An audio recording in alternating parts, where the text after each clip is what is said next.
Good evening. I'm Socrates Garrett, and we're broadcasting live from right here in Jackson, Mississippi, the heart of the Deep South, right here in the African-American-owned broadcasting studio. WeBelieveDigital.com, our own platform. And so it's critically important that in the African-American community, we control the narrative.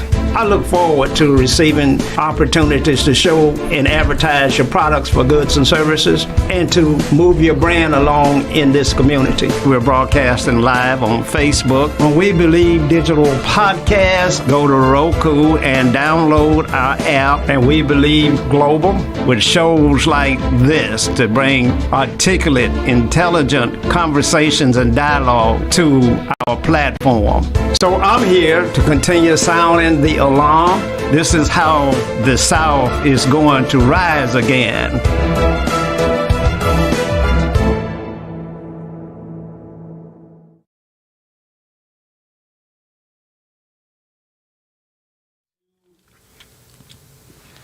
Good evening, and welcome to Socrates Garrett Live. We're broadcasting live right here in Jackson, Mississippi, from the We Believe Digital Broadcast Studio.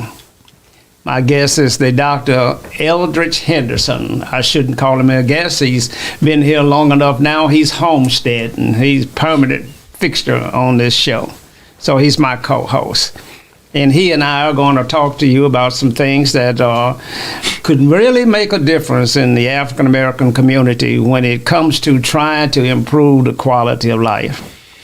You know, we spent a lot of time going back and talking about where we came from and how things were back in the day.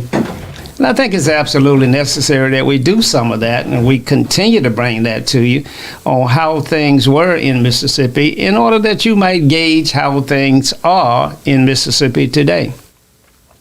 Now, we're broadcasting live.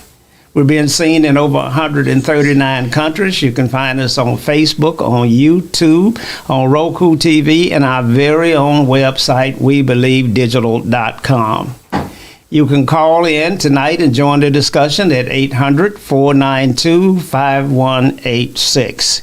If you're watching us on Facebook, we want you to share this video presentation to all of your friends and families. And send us stars to encourage us to keep going with this most important work. If you're on YouTube, then go ahead and subscribe to We Believe Digital.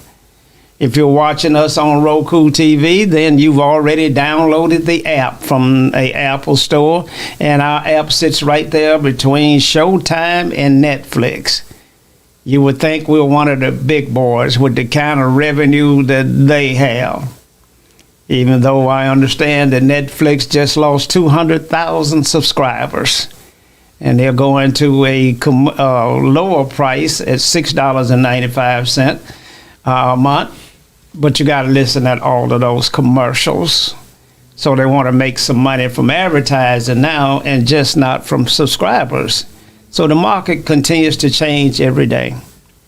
And if we in the African American community don't learn how to change, how to make the adjustments like our forefathers and grandparents were able to do, if we're not able to do that today, then Dr. Henderson says that we're in deep, deep trouble. Dr. Henderson, it's good to see you. Thank you, sir. Thank you. I was talking about the fact that you think that we may be in deep, deep trouble. And for our viewers out there, tell us what you think the trouble will be. Well, the trouble will be something that is very serious. And when I say serious, most people don't believe it, but we are in a position where we have caused ourselves a lot of self-harm, and I'm talking about black people. We won't take advantage of opportunity. We won't pool our resources. We don't love ourselves, our families, and we have no sense of community. We love our enemies too much, and we don't take advantage of good information when we hear it from others. And lastly, we have too much faith in prayer and no work. Wow. That has been the pillar of destruction for most people. Now, Dr. Henderson, I believe you're a minister. Yes, sir. I think that I have some conflict with you being a minister and you saying that prayer has been part of the problem, which has hindered the advancement of the African American population. How can you do that? Well, it's very clear. When you pray and don't do anything else, you're not going to get any blessings. It is always good to pray, seek, and knock for opportunities, not pray and sit down and wait for something to fall out of the sky. You can't find that in the Bible nowhere. Well, I agree with you. I think I remember reading in the Bible that it says, that the laborers, the harvest is plentiful, but the laborers are few. That's right. And Jesus ran everybody out of the temple and said, somebody got to go to work. That's right. All he wants you to do, he has everything you need. Right here in Mississippi, for instance. God wants you to ask, seek, and knock. And opportunities will be plentiful. One wouldn't be able to take advantage of the things that would happen to them that's positive, right here in the state of Mississippi, if they would just do those three things. In the poorest state in the nation, where 40% of the population is African American, the 2nd congressional district is probably the poorest congressional district in the world. The African American population in Jackson, Mississippi, 30% of them live below the poverty level. But you say that opportunities could be had in Mississippi? That's right. Now, this is nothing new. There was a man, I believe he was from Alabama or somewhere. His name was A.C. Gaston.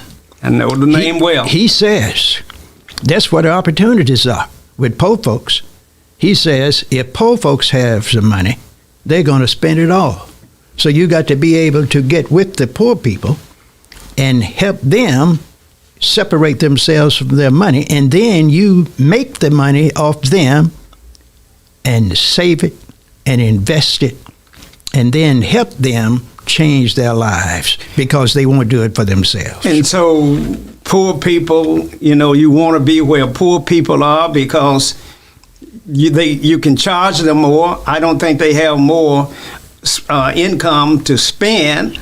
I think they pay higher prices. I think their gas bill and their electric bill and their interest rates on their homes and cars are twice, in some cases, what Europeans may be paying. So is it Gaston's model said that you need to be around poor people because you can charge them more? No. His model was you be around poor people because they don't have the investment mind to save and serve. They have the investment mind to spend so they can live for the next day. So he didn't take advantage of people. He sold them what they needed.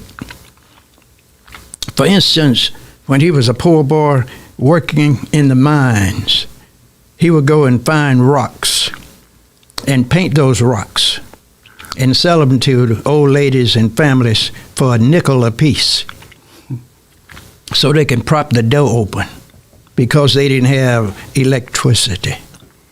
Then he found that he had a need to make additional money, and he would go around looking everywhere, looking for buttons, because a lot of black people couldn't afford to go and buy clothing that was ready-made. They need buttons. He would find them anywhere and get his friend to find buttons, and he would get those buttons and put them together, similar buttons, put them on a string, and go and sell 5 or 10 for 2 pennies to black women and families. Is this the same Gaston that started the bank in Alabama? Insurance company, real estate company. He had a college, training school for veterans. He was rich by the time he was 50, and he was a millionaire before he turned 60, and he died with several $1 million. Now, was he an educated man, or was he street smart? He was street smart. He didn't have much education. He started working in the mines as a young man. And he found, working in the mines, that a lot of guys would bring their lunch to work. And they couldn't get their lunch at times because they were struck in the mines. They'd come out and only have 10 or 15 minutes for a break. And he had his people to be waiting out there with sandwiches that he made and sold them for 2, 3, and 4 cents a piece. And before he turned 22, he was out of the mines, started his own businesses. His own catering service. That's right.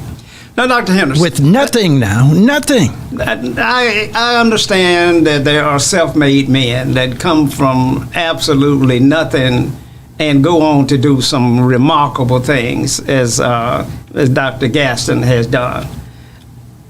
Why is it that our children that come from the least opportunities seem to do better than some of those that come from the middle class? Well, because the middle class people have been ruined by their parents. Most of the middle class young people have middle class parents. And those parents are some of the worst parents economically than the poor people that have children. Explain. Because the middle class person, and I used to think this way, I always wanted to give my children what I didn't have and give them excellent opportunity. Give them money, buy them a car, do all kind of things. That's what I wanted when I was a young man. And my kids didn't do as well as I did when I didn't have nothing for 25 years. Nothing but a body and a mind and no education and training.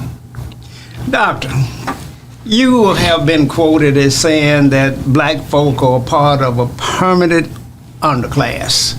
That is a fact. And that is a designation that we don't want. And how in the world would you say that we are permanent underclass? And is that phrasing it the way you... That's exactly what I said. And so how in the world would you say to all of our black folk throughout this country, throughout this world, that they are now part of a permanent underclass? Well, when I learned how to read well enough to halfway understand when I was about 19, I had to read something called the Declaration of Independence, the Constitution of the United States. I took a course one time in civics. I learned a little about the government. Then I finished high school and finally got a chance to read some stuff about the Supreme Court. Then I had an opportunity when I was in the military to read a lot because I didn't go to those night activities on base and in the community. I started reading about local, state, and federal institutions, government institutions. Every one of those documents, every one showed in writing that black people were not included, they were excluded. Many times they were the other. They weren't even mentioned by name, so they were excluded. They couldn't vote. They couldn't own property. In some areas, Mr. Socrates, if they had a parade in town, black folks couldn't even stand on the same street. And if they were in a building, it was against the law for them to look out at a parade next to a white person out of the same window. That is systematic. Always been that way in America. But haven't we made progress from the days of slavery until through the affirmative action and through the integration and through all of these things that were designed to move us from being a permanent member of the underclass to the middle class and above? No, sir. We don't have a lot of black middle class people economically. They are middle class in appearance. Most of the so-called middle class people I know have the following problems. They are paying for their home if they're under 65 or under. They are paying a mortgage on 2 or 3 cars because if they have a decent job making $65,000 or $125,000 a year, they are usually putting their kids in private schools. So some of them are paying for 4 cars one for the husband, one for the wife, and one for the 2 kids that's 16 or older. Then they have credit card debt, student loan debt, and if this group of so-called class, fake middle-class black folks would have sickness in the family for 3 months, the family would fall apart if one couldn't work. You call it fake black middle class. That's right. See, when you own less than a poor person that knows he is poor, he doesn't own his home. That boy might own his car because he bought it for $400 and maintained it himself. He doesn't worry too much about mortgages. All he worries about is buying a lottery ticket, living until tomorrow. He enjoys his life. He's not going to take a lot of chance in going to school. He's not going to make an opportunity for himself or his family to learn anything new. His prayer is, Lord, just let me make it today. Doc, I'm having difficulty with that, but I know it's true. I remember when I first started as a sales manager for Xerox Corporation. I would get off of work every day, and of course I had the finest golf clubs that money could buy, and I had to dress the part, and I drove the part, and I would drive over to Grove Park, and the brothers would be laying under the tree drinking wine. But when they saw me come up there, they wanted to know, what do you want to play for? How much you want to play for? And I would think that there's no way that they're going to be able to beat me. You know, I'm taking lessons, I'm studying the game. That's right. And I lost money every week. And they look forward to me showing up. And of course, my pride wouldn't let me stop coming. And all they wanted to do was lay under the tree, drink some wine, play a little golf, and catch a sucker like me here once in a while. That fake middle class person. That fake middle class person. Because you were in debt, you were buying clothes you couldn't afford, you had a ride that was too expensive for your needs and your family at the time, and you say you had the most expensive golf clubs you can buy at that time, so you were a walking disaster. You were living in an illusion of inclusion where you were outcast by the very people you were working for. They were only using you because they were told you got to get a few blacks, and they got the smartest they could find and told you to go and find a few more blacks so they could get them messed up mentally, economically, and socially, because they weren't going to let you join the country club. And then those people got in debt, and that's where that group appeared from that I call that fake middle class.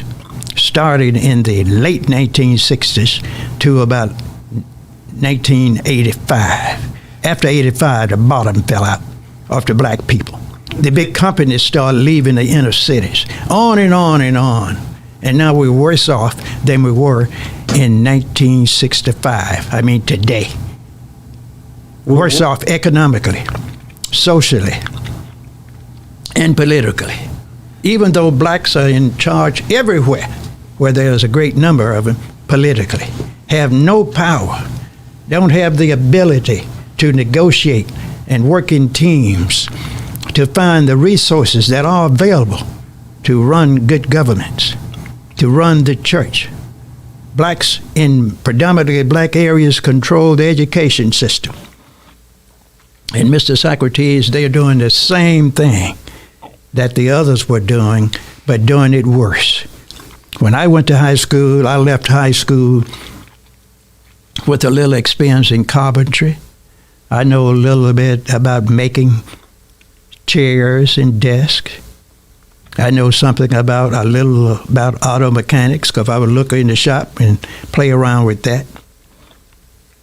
But now, in the public school system, in most black-dominated areas, they don't have that. They might have one career development center or one high school would serve 10,000 students with 2 or 3 so-called vocational or technical programs. And when I came along in the 40s and 50s and early 60s, every high school had 2 or 3 vocations in trades. So you could leave high school and start your own business or work with somebody else and be a carpenter, a plumber, auto mechanics, or whatever you want to be. And you could feed your family Exactly and send right. your kids to school. Exactly and right. you could do the kinds of things that we call, a decent quality of life. Exactly. You could own land, and you could do all of those things coming out of your generation. Now, you were born on a plantation, I believe. That's right. I was born in 1944, during the most racist period in the history of America, from 44 to 1955. That's when the people in charge had no liability. When they killed folks, hanged people, burned them, castrated them. They would have public lynching all over the South. Hundreds and thousands would show up. For a public lynching. That's right. They take pictures and enjoy it and send it to their relatives in New York cities and other cities and enjoy life as being dominant. Doc, we're getting ready to go to a station break. You're watching Socrates Garrett Live with my co-host, Dr. Eldridge Henderson. We're broadcasting live all over the country, all over the world, on over 139 countries.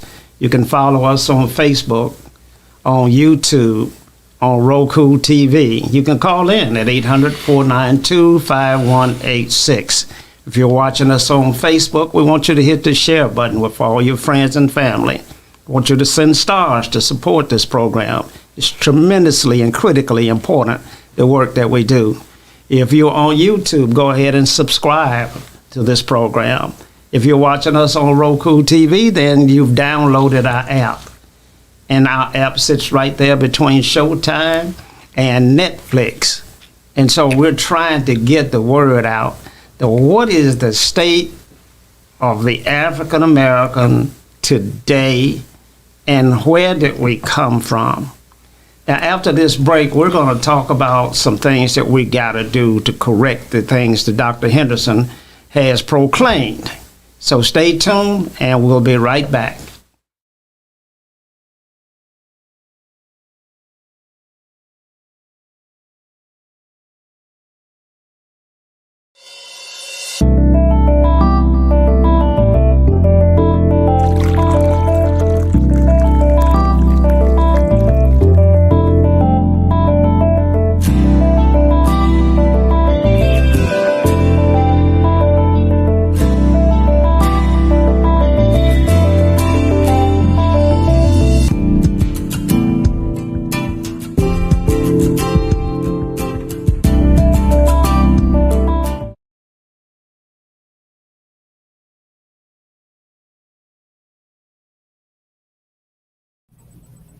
Let's read and learn together.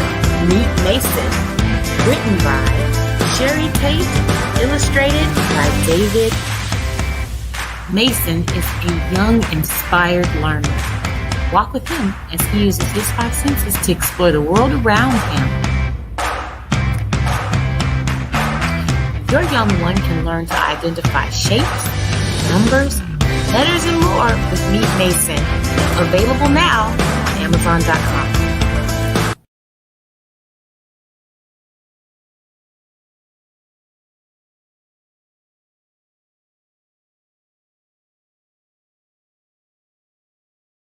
The Mississippi Link is an African-American female-owned newspaper with a trusted voice that is highly respected throughout the city, state, and nation. Our motto, keepers of the knowledge for people who speak the truth, since 1993. Link significantly influences the thoughts, attitudes, and buying decisions of its readers. Call us at 601-368-8481 for your advertising needs. If you would like to receive a newspaper in the mail each week, our annual subscription is only $52 per year. That is only $1 per week for you to stay informed regarding many stories that you can only get in the Mississippi Link. Sign up today at themississippilink.com and click on Home Delivery.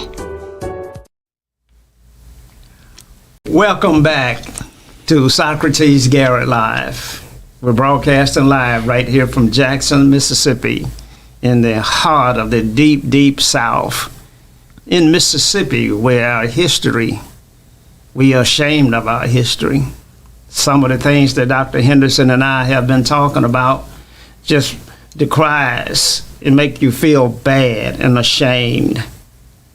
And yet, Dr. Henderson thinks that Mississippi is the best place for African Americans to be. And I just can't get to the logic in that statement, but we're going to explore it a bit with him, because Mississippi is the poorest state in the nation, with the fattest station in the nation. Infant mortality rates is the highest in the nation. Everything bad, we are at the top of. Everything good, we're at the bottom.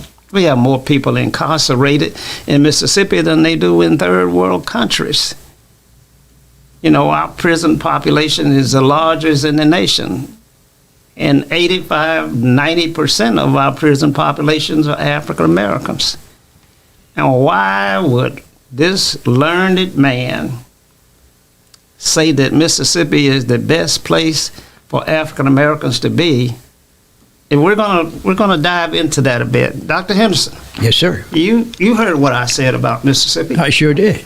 And you know what I said is true. I've been hearing you for several years. And so you know that we are last in every major category. That is exactly correct. Why would you say that Mississippi is a land of opportunity for black folk? Well, there's one thing I've learned. Where you have more problems, you have a chance for more solutions.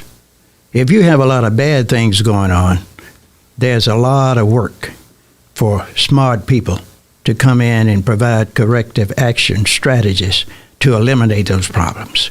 So if you don't have any problems, it's nothing for you to do in your community. You have to go outside of your community. Go to another state, go to another nation. But you right here in the lounge den in Mississippi. So you can beat that lounge if you come up with a plan, a privatized corrective action plan with an agenda, with a checklist and a timeline, and say, I'm going to do the following for myself first, my family second, and my community third, in the area that I control, with my own resources, with my own leaders, right here in Mississippi, this place to be. The Europeans in Mississippi have been some of the most brutal people in the world when it comes to race relations, and our history declares that. We go back and we think of Emmett Till, and we think about the murder of Medgar Evers, and we think about the murder of Vernon Damon, and we think about the murder of the civil rights boys that were buried alive in the dam. When we think of Mississippi's history, it is the worst of all times.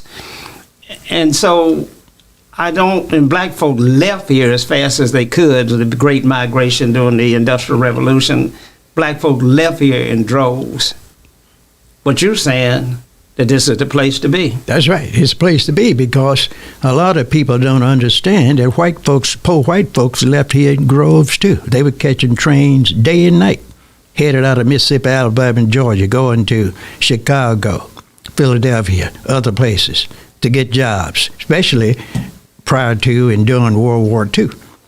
Those that didn't go into the military, they left by the thousands. White folk left. The poor whites, yes. Poor whites. That's right. Because that's an interesting category, poor whites. That's right. They were the ones that were castigated by the lower middle class and upper middle class whites. They never did like those poor white people. They never did, and still don't today. You don't find white middle class and upper class Europeans messing around with the poor white person. They don't want them to go to their colleges and universities. They want them to go to their vocational, technical, and vocational schools at the community colleges. That's what they want. They don't have them blue-collar jobs. Well, if poor whites were fleeing at the same rate that blacks were fleeing, when will poor whites and blacks get together and make a stand together. Well, that is not their interest to do that. First of all, a white man could be as poor as the richest white person in his mind as being rich. And this poor white man can be as poor as he can possibly be, but every night when he goes to bed, he wants to be white like his master, like the one that owned that store, the ones that own. He's always better than the black man, even though he might be poor. He might own less land, might not even own a car.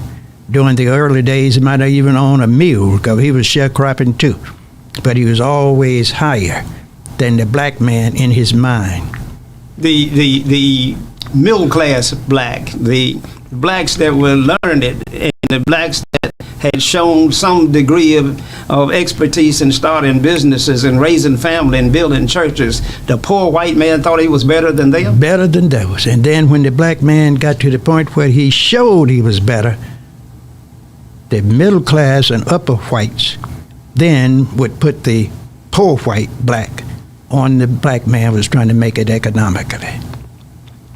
Kill his cows, poison his ponds, burn his house down, break his family up, do all kinds of things to destroy that black man, take his land through hook and crook. This is the black middle class, that was trying to do something. that were trying to do something. That's right. Economically, they socially. weren't bothering the blacks that weren't trying to do anything. Well, they didn't have to worry about those, because they had those people locked down on the plantation.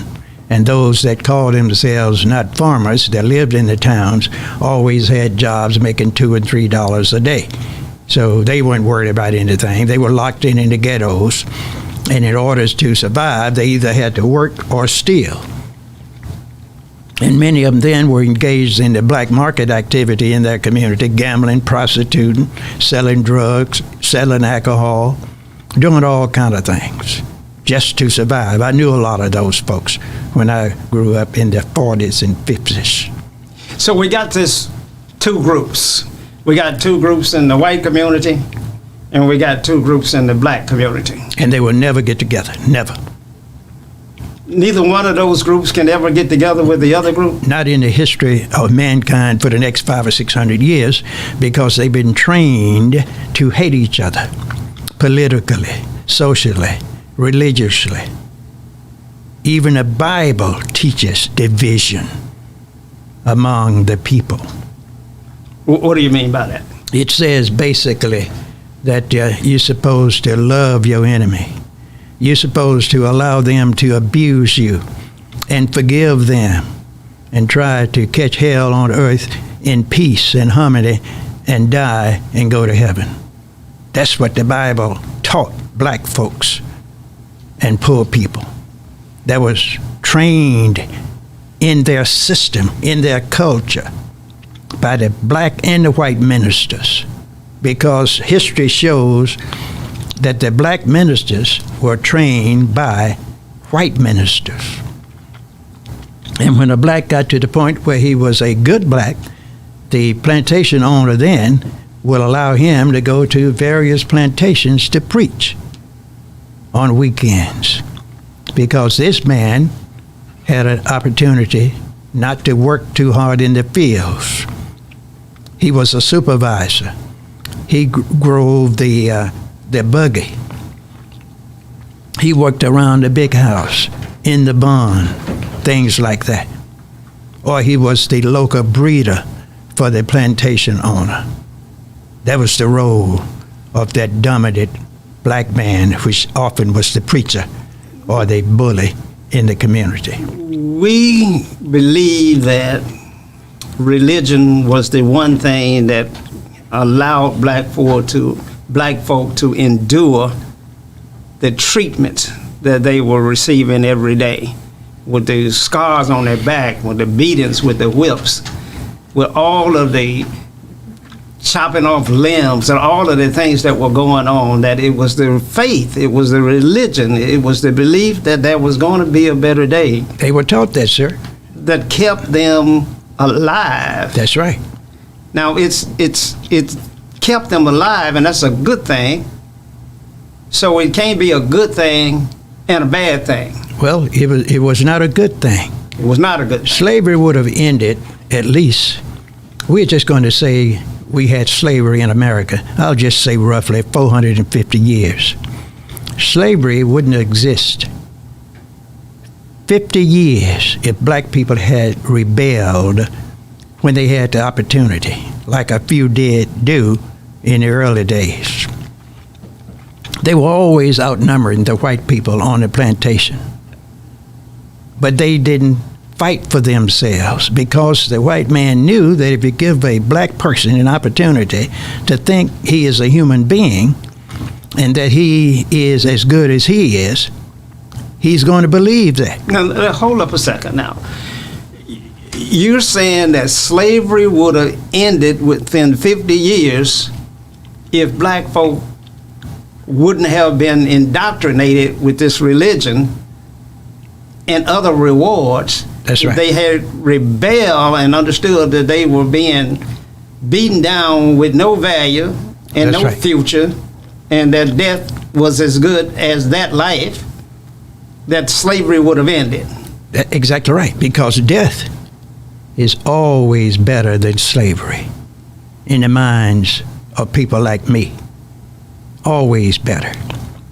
And white folks know that too. That's why they trained the blacks and made him into what I call a new man. They changed their culture, their religion, their politics, their minds about self-identity, self-control. They told them that they were not independent people. They were not even people. They were savages. And black man didn't know any better because he was learning new things, learning that new language, learning that new culture. And he was not allowed to read and write and think for himself because he was under the lash at least 16 and 18 hours a day. And when that poor man was not working, he was trying to get a few hours sleep so he can get up at 4 a.m., eat a few crumbs of bread, find something else to eat if he needed to, which he had to in many instances, and be at work about 5:30 or 6 a.m., in some cases before then. Now, Doc, we've come a long way.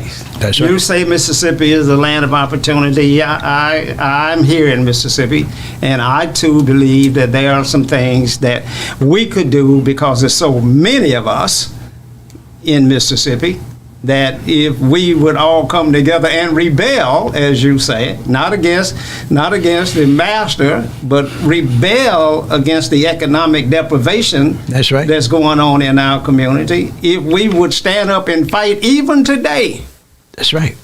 that we could change things in Mississippi easier in than one you could generation. change it in New York. In one generation. But we won't stand up. But I don't believe it's religion now that's holding us down, Doc. I think our children are not going to church the way that our generation went to church. That's because of the parents. If you have a child in your house, he's 18 or younger, if you go to church, he should go. That's what my parents did. Your parents probably did the same. We go to church, whether you want to go or not. That's the way that they made us do it. You went to church. But that's not happening today. Not today. That's right. Now, I understand you had a big church, and I've been to your church. Yeah. But I see more adults there than I do young people. And I know most of them folks got sons and daughters 18 or under, because many of them live with the grandparents. But they are not at the church. That's a little handful right there. So if blacks are not being influenced by the reward of heaven to endure and turn the other cheek, if they're not being influenced by that, what are they being influenced by? They being influenced by what I call the devil's business.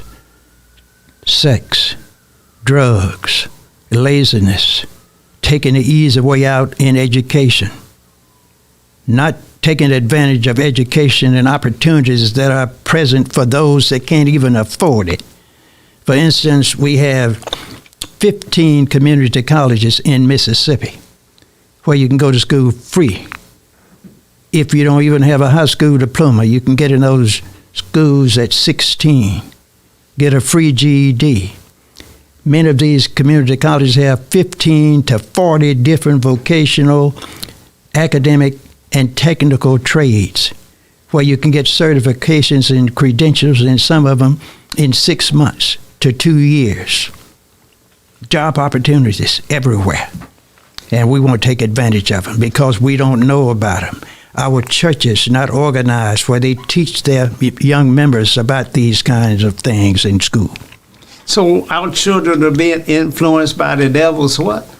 I call it the devil's business. The devil's business. That's right. That's gang banging, prostitution, self-hatred, having babies that they can't afford, the lack of family development.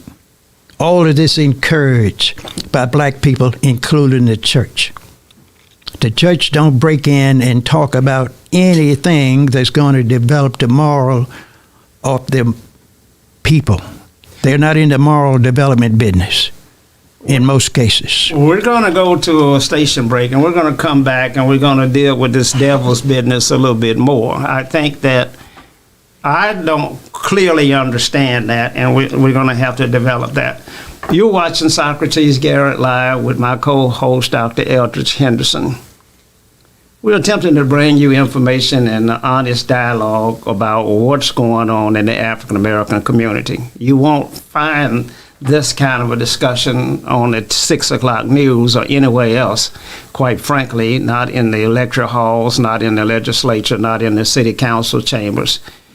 You won't find it in the public schools. And so it's important that you support this program. If you're watching us on Facebook, we want you to share this with all your friends and family and send stars to support the program. If you're watching us on YouTube, we want you to subscribe. It's critically important. If you're watching us on Roku TV, download our app and then watch us on Roku TV. Our app sits right there between Showtime and Netflix. One day we're going to be as large as they are if you will support us. Tremendously important that you do that. Now we're getting ready to go to a station break, and we'll come back with our last segment of tonight's show. Stay tuned. Advertise on WeBelieve.global, a brand new digital media platform. Share your brand with our audience on our many global live stream TV broadcasts and over the radio. For more info, visit WeBelieve.global or call 800-492-5186, option 1.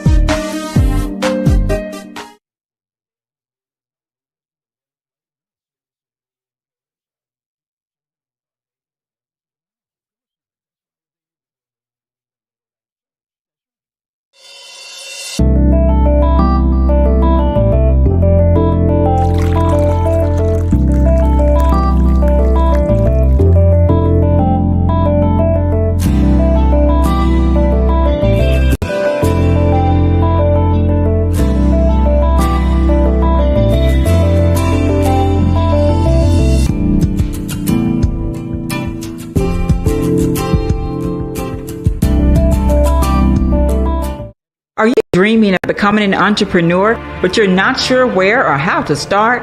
At Entrepreneurs Academy 101, our online program will guide you step by step on how to start and grow your own business. We offer courses such as how to write a business plan, how to create a budget, and so much more. Our online training program is designed for you to learn at your own pace, and there's no set order to complete this program. Because our academy is online, you have the choice to learn with a group, with friends, or individually. Upon completion of the entire curriculum, you will receive a certificate of achievement to acknowledge that you have completed the training needed to become a successful entrepreneur. So enroll today to design the life that you love. Contact your entrepreneur coach, Brenda Myers, at 601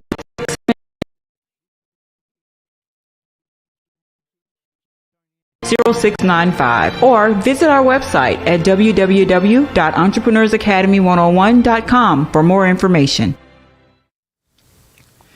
Welcome back to Socrates Garrett Live. We're broadcasting live from the deep, deep South in Jackson, Mississippi. You know, somebody said about Jesus, could anything good come out of Nazareth? And so we're wondering, can anything good come out of Jackson, Mississippi? Dr. Henderson, my co-host, thinks that this is the land of opportunity for black folk. And he's talked about, you know, some things that we must do in order to take advantage of that. It may be the land of opportunity, but he's going to have to explain, because we're getting poorer and poorer. We're losing our land. We don't own our homes. We have fewer and fewer businesses than ever before.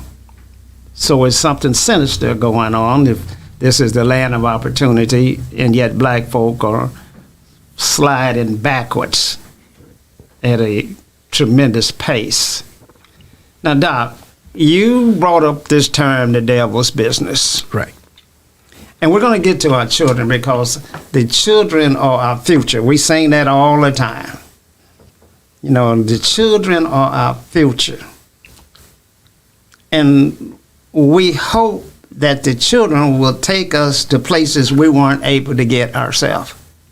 But you think that our children are more involved in the devil's business than we were in the church business. Of course, because this is ingrained in the child, in those female heads that are running or managing 72 to 75% of the families in the black community. During your day and my day, and I've mentioned this many times, you had a black man in that family somewhere. There was some kind of father up in that household. Now, the same father that you had that produced you and your son now will allow his kids to practice family dysfunction. His 14, 15, 16-year-old child will get pregnant. He would let her stay there, let her drop out of school, or let her shack with her boyfriend in his house. Don't demand that they protect themselves. Allow gang banging to go on in the community and won't do anything about it. And they know who it is. It's always your son, your daughter, or your uncle, or your cousin. And I told you a few weeks ago, as soon as they kill each other, all the black person is going to do is have a flag and some balloons together, and they're going to pretend they're good Christians, and they moan and groan over the child, turn the balloon loose, and go on back and continue that family dysfunction. Continue that self-hatred. Continue the lack of getting the education and training and taking advantages of opportunities in the community. Continue to buy lottery tickets. Continue to refrain from attending church because they don't have any incentives to go anymore. Continue to feel good when they get hooked on drugs and so forth, because there's no way out as they see it. As they see it. That's right. But underneath there's opportunity. Excellent opportunity. But we have to rebel. Got to rebel. They have to do the following, sir. They have to deal with 3 entities in Mississippi, in the South, in the nation, in the world. They have to deal with the preachers or the religious leaders in the community, the elected and appointed officials, and the corporate leaders, and say, we are paying your salary, things are going to have to change, or we're going to run you out of business. Wow. And we're going to have to start changing on the local level where we are with what we have. Let's talk about the local level, because we have come to a point now in Jackson, Mississippi, like in Baltimore, or like in Mobile, or like in other these cities that have the Ferry Streets and the Buttermilk Bottoms and the black diaspora. And there's a tremendous pressure on that group of people, but it's all controlled and run by black folk now. And the black leadership, we're less successful, and we're seeing less opportunities that's coming from black leadership than we did under white leadership. Their contracts for goods and services are less than 10% under African American leadership, not under European leadership. It's less than 10% when black folk are in charge. Now, Charles Evans used to say, the brother of Medgar Evers used to say, when you're in charge, be in charge. But now our children are not demonstrating that they can deliver back to the community what the community requires and needs. Well, that's a fact, and there's a reason for it. The black politician is doing just like he was trained when he had an opportunity to be that first black to be on the city council, or to be the mayor, or be the sheriff.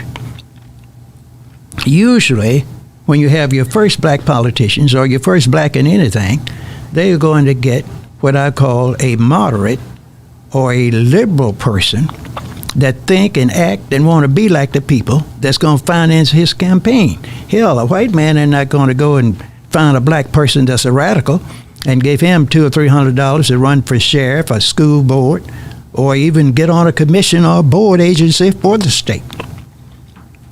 They're not going to do it.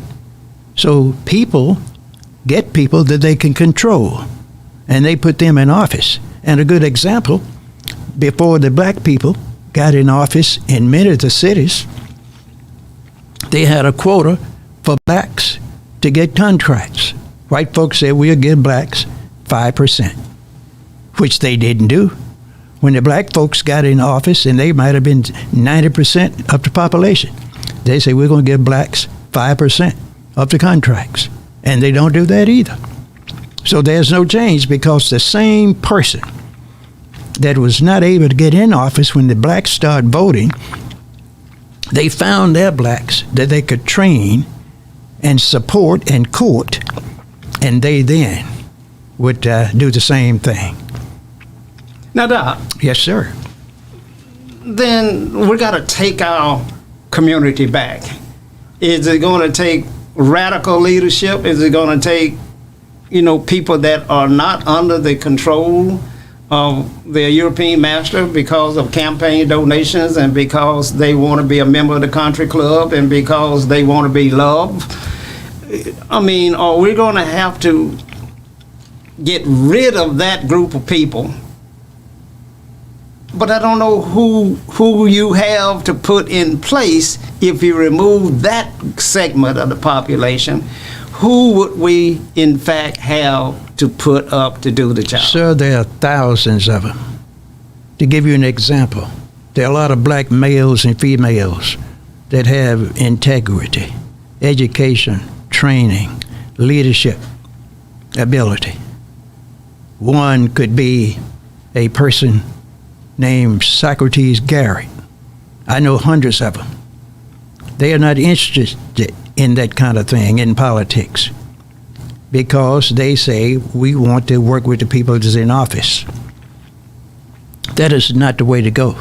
Folks like Socrates Garrett and a lot of others are going to have to sacrifice and get in office and just get in for one term, but at the same time train someone to take your place that's going to be trained in the church, in community organizations, foundations, and institutions. Your sons, your daughters, not the daughters and sons of the politicians that's presently elected.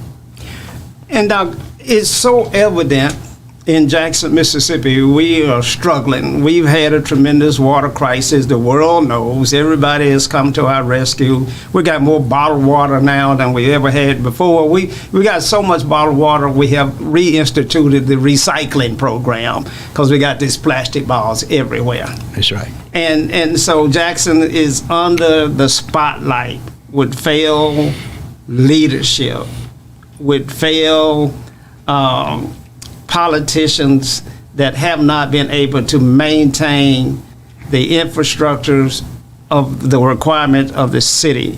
And so Jackson now is under siege. It is in fact being taken over by the state of Mississippi, who is now running our drinking water plant. And the governor says he doesn't know how long, or whenever Jackson will get the water plant back. I can tell you when they get back. When they get it back, When will they're going to get it back when the governor and his cohorts get their mayor that they want in office. When they get 5 council members that they want in office, that's when they're going to get it back. How are they going to get that? They're going to get that back by buying up downtown, moving in younger white groups and couples. They're going to make it more difficult to vote. They're going to make it more difficult for the people that live in the inner city and close to the downtown area, have a place to live, so they'll get farther and farther away. Then they're going to rezone and gerrymander those areas and lock them out of the area where they used to live. The price is going to be high for rent. The few businesses there are going to charge so much they're not going to be able to buy the resources there in those businesses. They're not going to allow the dollar stores there, the loan companies, and those places where you can go and get that cheap food. That's not going to be allowed in those new gerrymandered areas in these cities where they build those private schools. They might call them religious schools. They're going to exclude blacks because they can't do it economically. And then they're going to run their own candidates. But at first, they're going to keep a couple of blacks there on the city council that they have sabotaged. And that's why I always tell people, if you're real poor and you have no business experience, you don't have strong bodies and minds where you make decisions for yourself, your family, and your people, you shouldn't be allowed to be in a leadership position and at the same time allegedly represent black folks. Wow. That doesn't work. It doesn't work.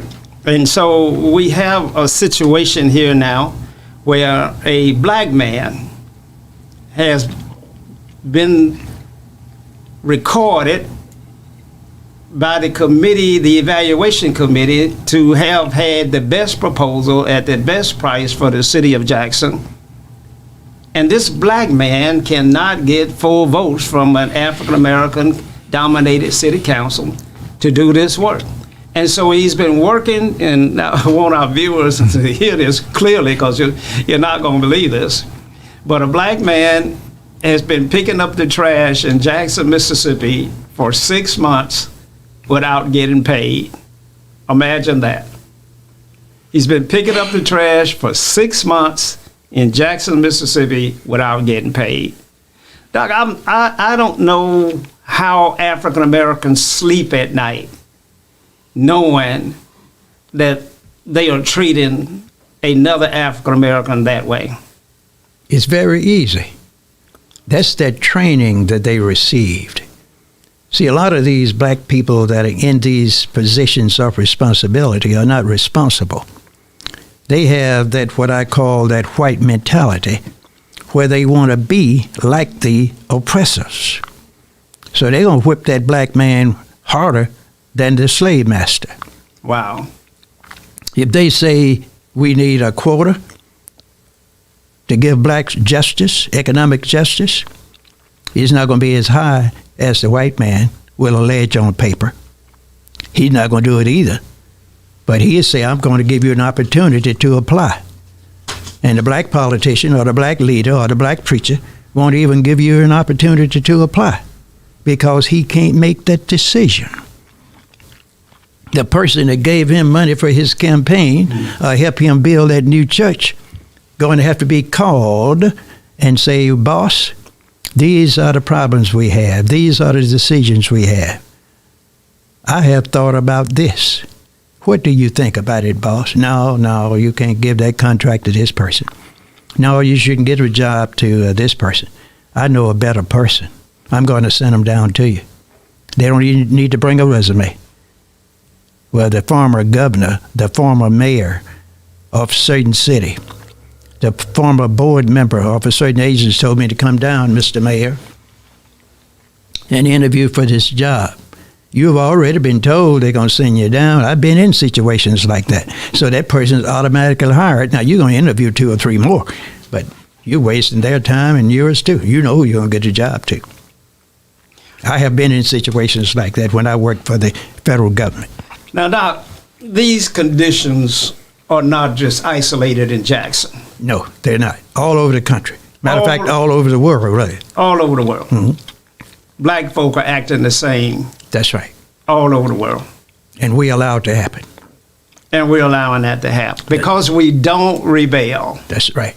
Because we are the sheep that just remain silent as we're being marched off to slaughter. That's right. And when the wolf comes around, he watches and seek out the weakest one. And he goes in there and pick them off one at a time. He's not going to go to that strong one that's going to put up any resistance. He's going to let him be last. And then all the wolves going to gang bang on him. So therefore, you don't have but one left.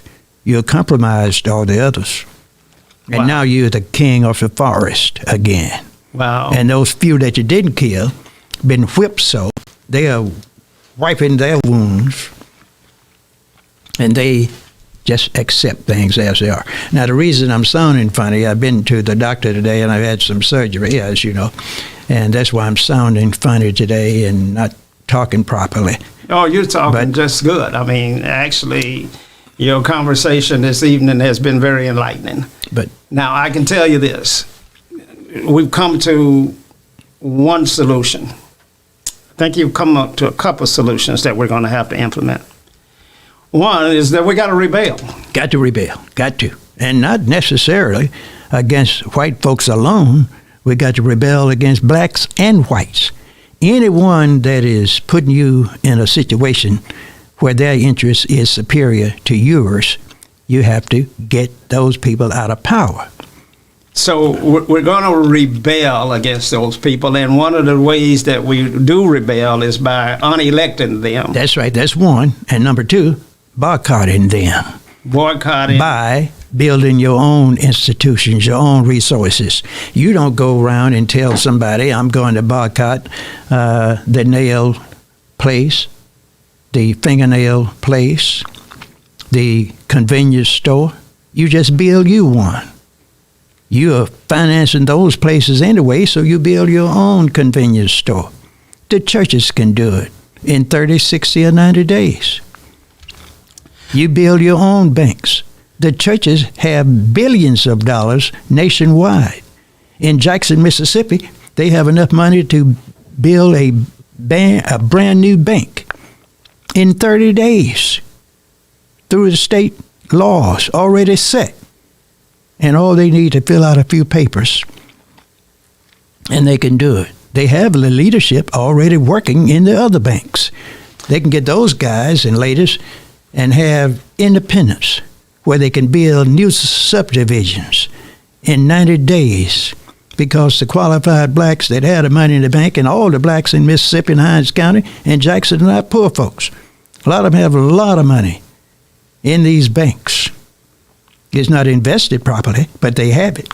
Well, they tell me that, Monday morning when all of the preachers, the black preachers across the country, head down to the banks to deposit all of the money that they have extracted from the parishioners, that Monday morning is the best day of the week for banks. Well, that's why I go to the bank on Mondays.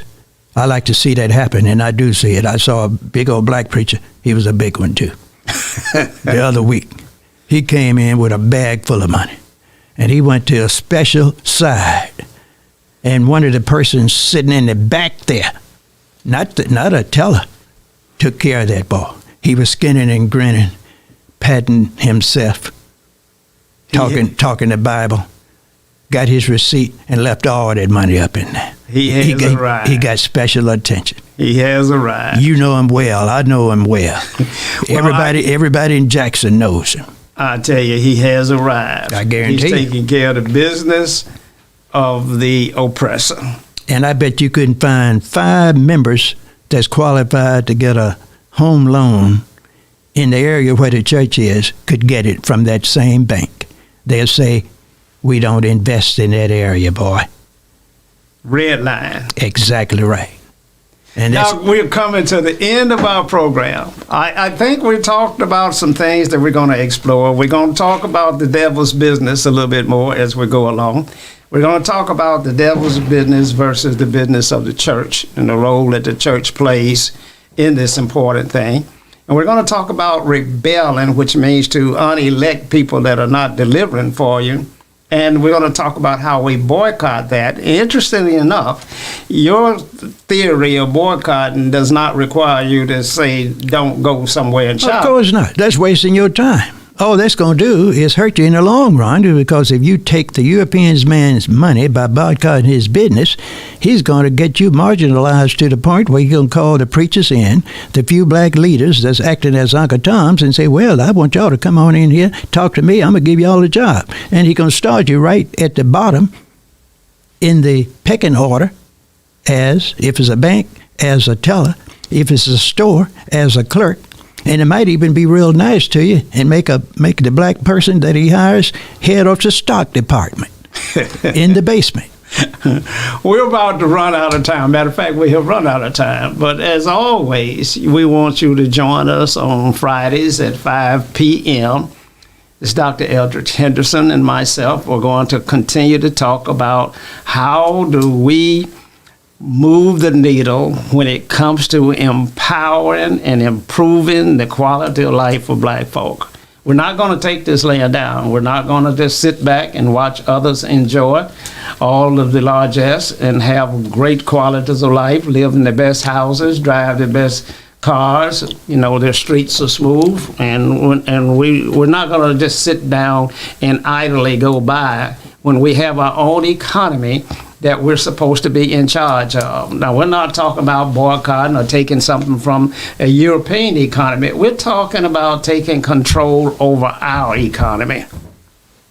We're talking about rebelling against black folk that are not delivering for us. That is where we got to start.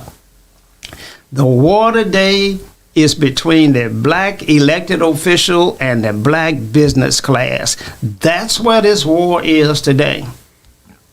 And somebody has got to prevail. And we know that the black business class is what we need, is who we need to prevail. So we're gonna talk about how we support that and how we make things happen like that. And how when an African American is the low bidder and has a contract that is $1.2 million a year savings, but can't get black folk to award the contract, we're going to rebel against that. We're going to rebel against that every time it shows up. No matter who it is, if the black person is your sister, your brother, your mama, or your daddy, we're going to rebel against that. Because that is crippling us. And we don't understand what it's doing to our children. They have less hope than we had in 1975. We're in terrible shape. Dr. Henderson says we are a member of the permanent underclass. And we're getting worse. Doc, any final shout-outs before we go? Yes. All one has to do to change this, and they can start changing this situation that we've been analyzing with a prioritized corrective action plan in 30 to 60 to 90 days. If they would zero in on an agenda, a checklist, and decide that they're going to have a timeline and a manager to take care of each one of these situations, things will start changing overnight. Folks will get so happy. They'll be volunteering to work and make things better educationally, economically, politically, and socially in Mississippi, in the South, in the nation, and the world. You heard it here. We look forward to you joining us again next week. Until then, you stay safe and have a great weekend. Good night. Good evening. I'm Socrates Garrett, and we're broadcasting live from right here in Jackson, Mississippi, the heart of the Deep South, right here in the African-American-owned broadcasting studio. We believe digital.com, our own platform. And so it's critically important that in the African-American community, we control the narrative. I look forward to receiving opportunities to show and advertise your products for goods and services and to move your brand along in this community. We're broadcasting live on Facebook. When We Believe Digital Podcast, go to Roku and download our app, and We Believe Global, with shows like this to bring articulate, intelligent conversations and dialogue to our platform. So I'm here to continue sounding the alarm. This is how the South is going to rise again.